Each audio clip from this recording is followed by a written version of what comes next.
भागवत पुराण दसम स्कंद 11वां अध्याय। गोकुल से वृंदावन जाना तथा वृत्तासुर और बकासुर का उद्धार। श्री सुखदेव जी कहते हैं, परीक्षित, वृक्षों के गिरने से जो भयंकर शब्द हुआ था उसे नंद बाबा आदि गोपों ने भी सुना। उनके मन में यह शंका हुई कि कहीं बिजली तो नहीं गिरी। सब के सब भयभीत होकर वृक्षों के पास आ गए। वहां पहुंचने पर उन लोगों ने देखा कि दोनों अर्जुन के वृक्ष गिरे हुए हैं। यद्यपि वृक्ष गिरने का कारण स्पष्ट था, वहीं उनके सामने ही रस्सी में बंधा हुआ बालक उखल खींच रहा था, परंतु वे समझ ना सके। सर्वदा मैं मुक्त रहता हूँ और बुद्ध जीव मेरी स्तुति करते। आज मैं बुद्ध हूँ और सर्वदा मैं मुक्त रहता हूँ और बद्ध जीव मेरी स्तुति करते हैं। आज मैं बद्ध हूँ और मुक्त जीव मेरी स्तुति कर रहे हैं। यह विपरीत दशा देखकर भगवान को हंसी आ गई। यक्षों ने विचार किया कि जब तक यह सगुन रस्सी में बंधे हुए हैं तभी तक हमें इनके दर्शन हो रहे हैं। निर्गुण को मन से सोचा भी नहीं जा सकता, इसी से भगवान के बंधे रहते ही वे चल गए।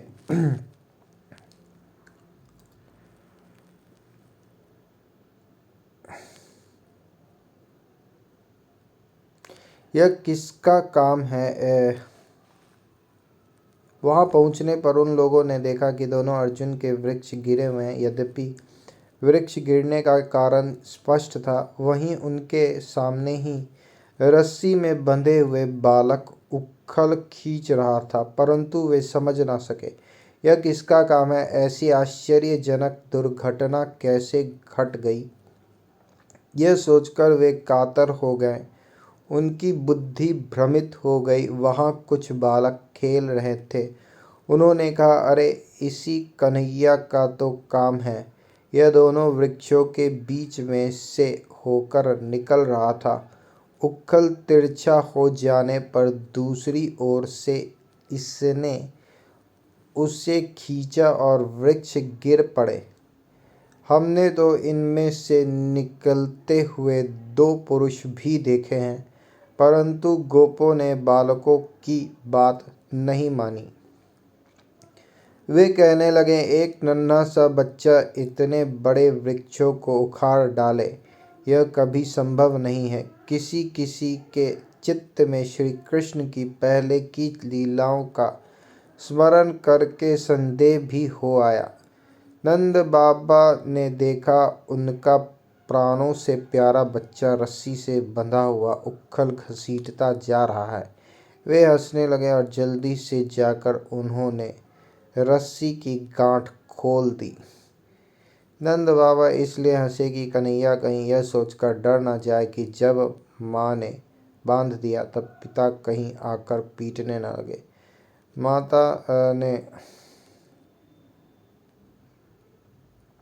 माता ने बांधा और पिता ने छोड़ा।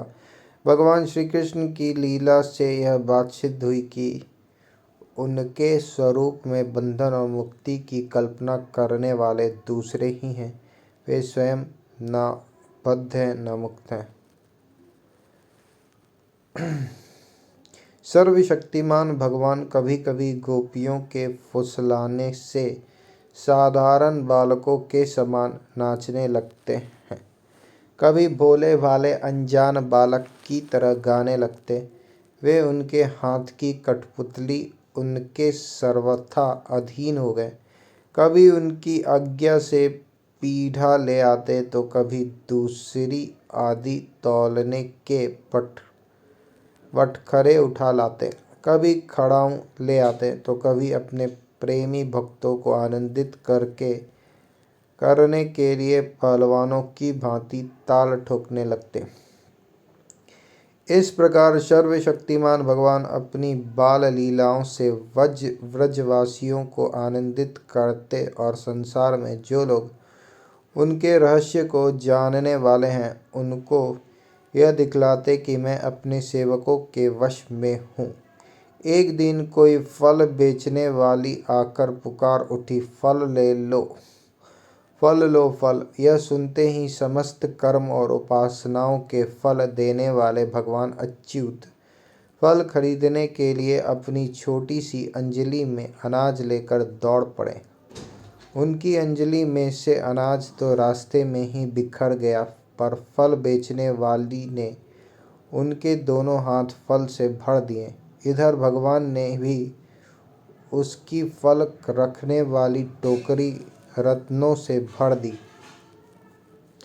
तदंतर एक दिन यमलार्जुन वृक्ष को तोड़ने वाले श्री कृष्ण और बलराम बालकों के साथ खेलते खेलते यमुना तट पर चले गए और खेल में ही रम गए।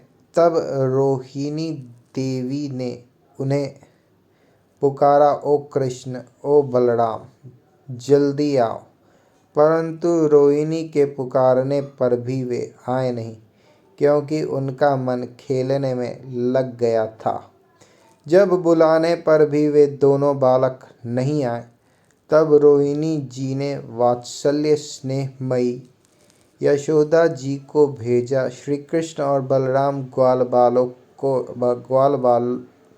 बालकों के साथ बहुत देर से खेल रहे थे। श्री कृष्ण और बलराम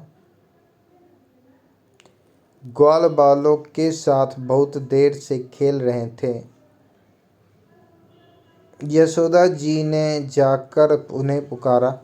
उस समय पुत्र के प्रति वात्सल्य स्नेह के कारण उनके स्तनों में से दूध चुचुआ रहा था। वे जोर जोर से पुकारने लगी, मेरे प्यारे कन्हैया, आओ कृष्ण, कमल नयन, श्याम सुंदर बेटा, आओ, अपनी माँ का दूध पी लो। खेलते खेलते थक गए हो बेटा, अब बस करो।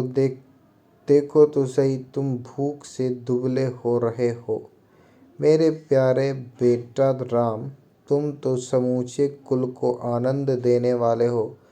अपने छोटे भाई को लेकर जल्दी से आ जाओ। तो देखो भाई, आज तुमने बहुत सवेरे कलेऊ किया था, अब तो तुम्हें कुछ खाना चाहिए। बेटा बलराम व्रजराज भोजन करने के लिए बैठ गए हैं, परंतु अभी तक तुम्हारी बात देख रहे हैं। आओ अब हमें आनंदित करो। बालक को, अब तुम लोग भी अपने अपने घर जाओ। बेटा देखो तो सही, तुम्हारा एक एक अंग धूल से लथपथ हो रहा है।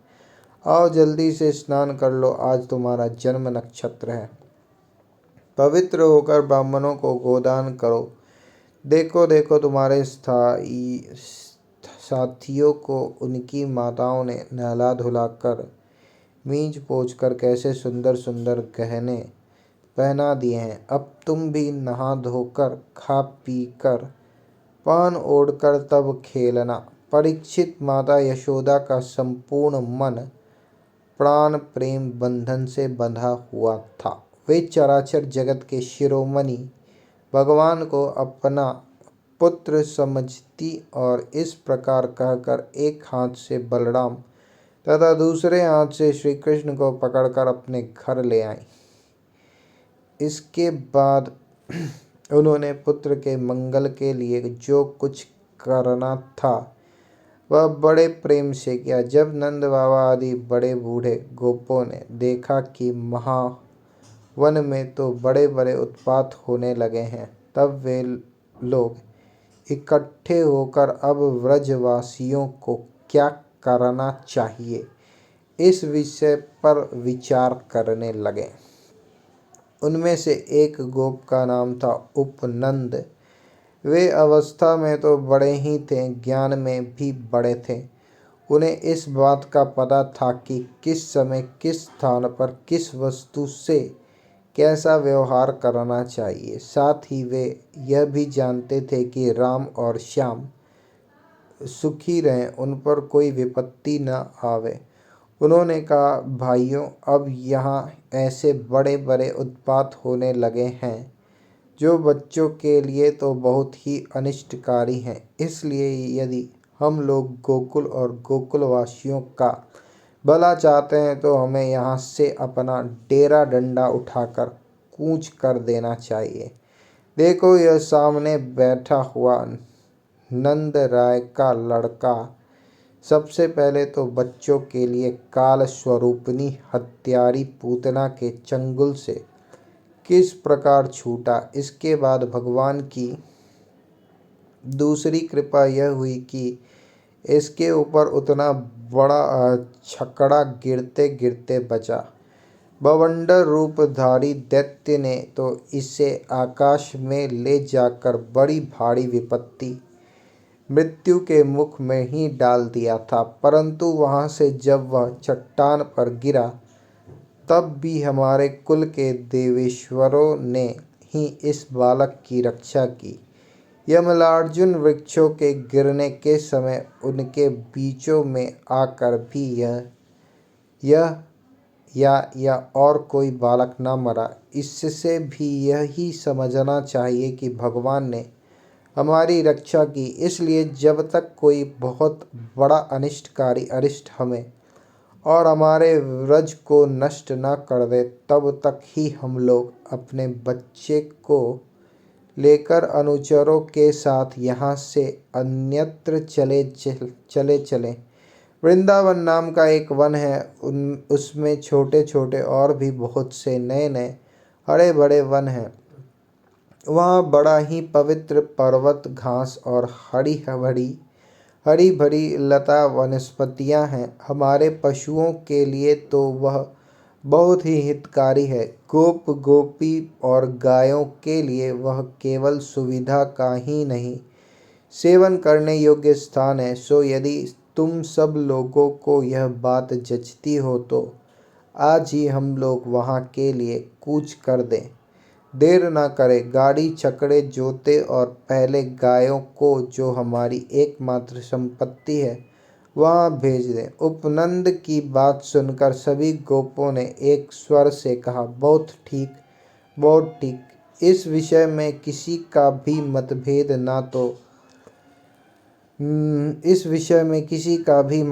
न था। सब लोगों ने अपनी झुंड के झुंड गायें इकट्ठी की और छकड़ों पर घर की सब सामग्री लाद कर वृंदावन की यात्रा की। परीक्षित ग्वालों ने बूढ़ों, बच्चे और स्त्रियों और सब सामग्रियों को छोड़कर चढ़ा दिया और स्वयं उनके पीछे पीछे धनुष बाण लेकर बड़ी सावधानी से चलने लगे। उन्होंने गौ और बछड़ों को तो सबसे आगे कर लिया और उसके पीछे पीछे सिंगी और तुरही जोर जोर से बजाते हुए चले। उनके साथ ही साथ पुरोहित लोग भी चल रहे थे। गोपियाँ अपने अपने वक्ष स्थल पर नई केसर लगाकर, सुंदर सुंदर वस्त्र पहनकर, गले में सोने के हार धारण किए हुए रथों पर सवार थी और बड़े आनंद से भगवान श्री कृष्ण की लीलाओं के गीत गाती जाती थी। यशोदा रानी और रोहिणी जी भी वैसे ही सज धज कर अपने अपने प्यारे पुत्र श्री कृष्ण तथा बलराम के साथ एक छकड़े पर शोभायमान हो रही थी। वे अपने दोनों बालकों की तोतली बोली सुन सुनकर भी अघाती न थी और सुनना चाहती थी। वृंदावन बड़ा ही सुंदर वन है। चाहे कोई भी ऋतु हो, वहाँ सुख ही सुख है। उसमें प्रवेश करके ग्वालों ने अपने छकड़ों को अर्धचंद्राकार मंडल बांधकर खड़ा कर दिया और अपने गोधन के रहने योग्य स्थान बना लिया। परीक्षित, वृंदावन का हरा भरा वन, अत्यंत मनोहर गोवर्धन पर्वत और यमुना नदी के सुंदर सुंदर पुलिनों को देखकर भगवान श्री कृष्ण और बलराम जी के हृदय में उत्तम प्रीति का उदय हुआ। राम और श्याम दोनों ही अपनी तोतली बोली और अत्यंत मधुर बोलाचीत लीलाओं से गोकुल की ही तरह वृंदावन में भी व्रजवासियों को आनंद देते रहे। थोड़े ही दिनों में समय आने पर वे बछड़े चढ़ाने लगे। दूसरे ग्वाल वालों के साथ खेलने के लिए बहुत सी सामग्री लेकर वे घर से निकल पड़ते और गोष्ठ गायों के रहने स्थान के पास ही अपने बछड़ों को चढ़ाते। श्याम और राम कहीं बांसुरी बजा रहे हैं तो कहीं गुलेल या डलवा से ढेल या गालियां फेंक रहे हैं। किसी समय अपने पैरों के घुंघरू पर तान छोड़ रहे हैं तो कहीं बनावटी गाय और बैल बनकर खेल रहे हैं। एक ओर देखिए तो सांड बन बनकर हरकते हुए आपस में लड़ रहे हैं तो दूसरी ओर मोर, कोयल, बंदर आदि पशु पक्षियों की बोलियां निकाल रहे हैं। परीक्षित, इस प्रकार सर्वशक्तिमान भगवान साधारण बालकों के समान खेलते रहते।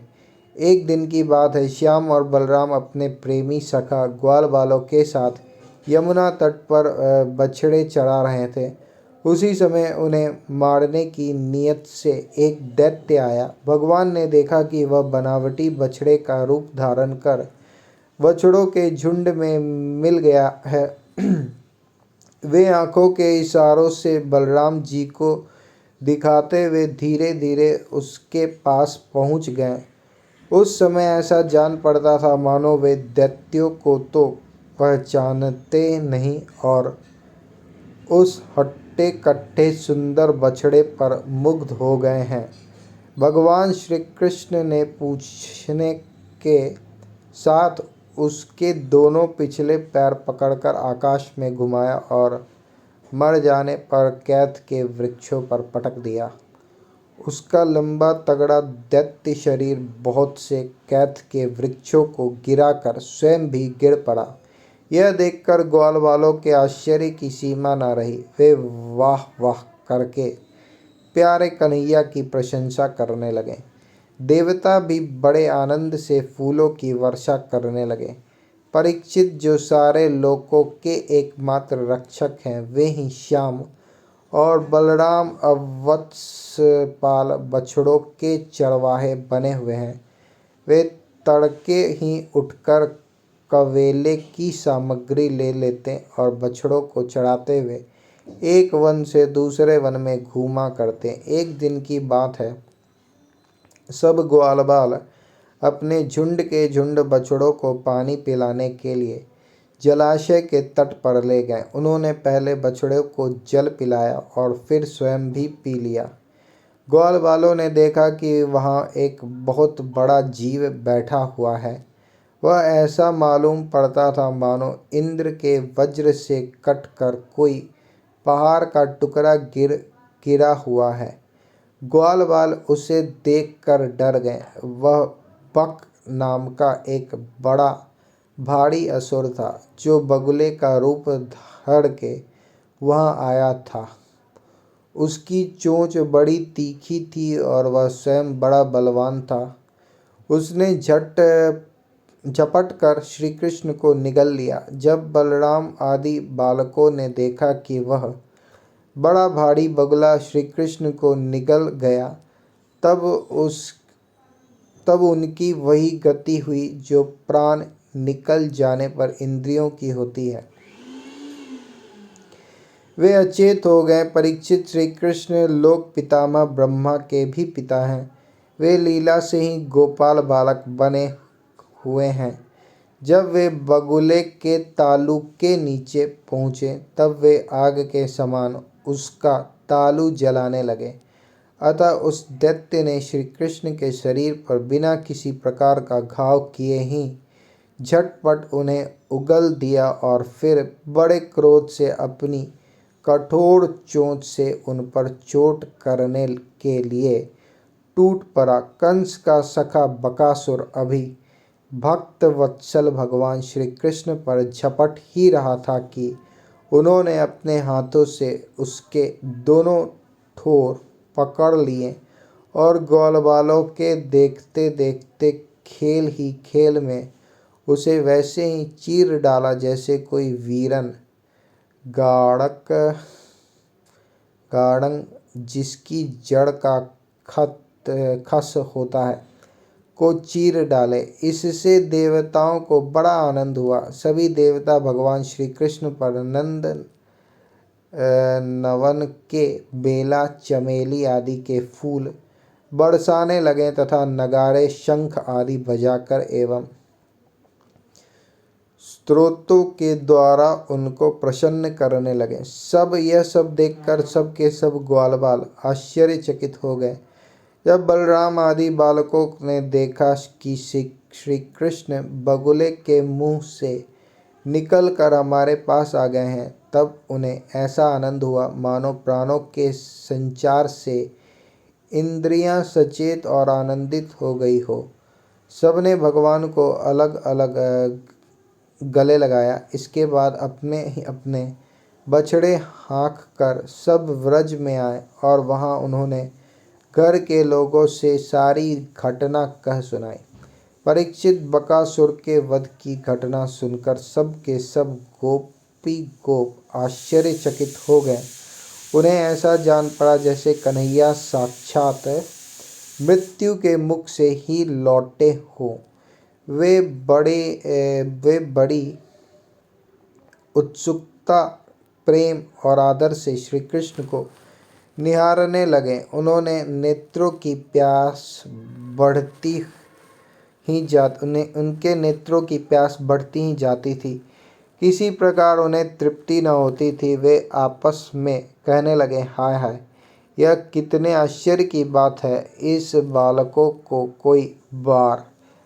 बालक को कई बार मृत्यु के मुंह में जाना पड़ा, परंतु जिन्होंने इसका अनिष्ट करना चाहा उन्हीं का अनिष्ट हुआ, क्योंकि उन्होंने पहले से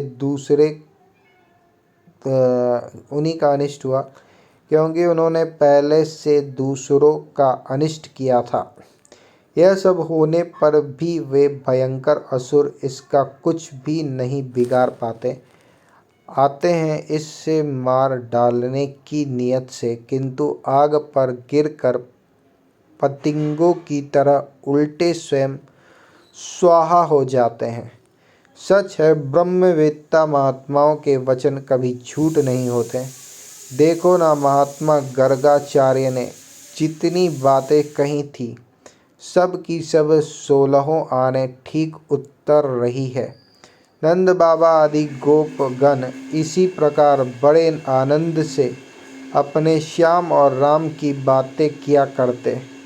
वे उनमें इतने तन्मय रहते कि उन्हें संसार के दुख संकटों का कुछ पता ही नहीं चलता। इसी प्रकार श्याम और बलराम ग्वाल वालों के साथ कभी आँख मिचौली खेलते तो कभी पूल बांधते, कभी बंदरों की भांति उछलते कूदते तो कभी और कोई विचित्र खेल करते। इस प्रकार के बालोचित खेलों से उन दोनों ने व्रज में अपनी बाल्यावस्था व्यतीत की।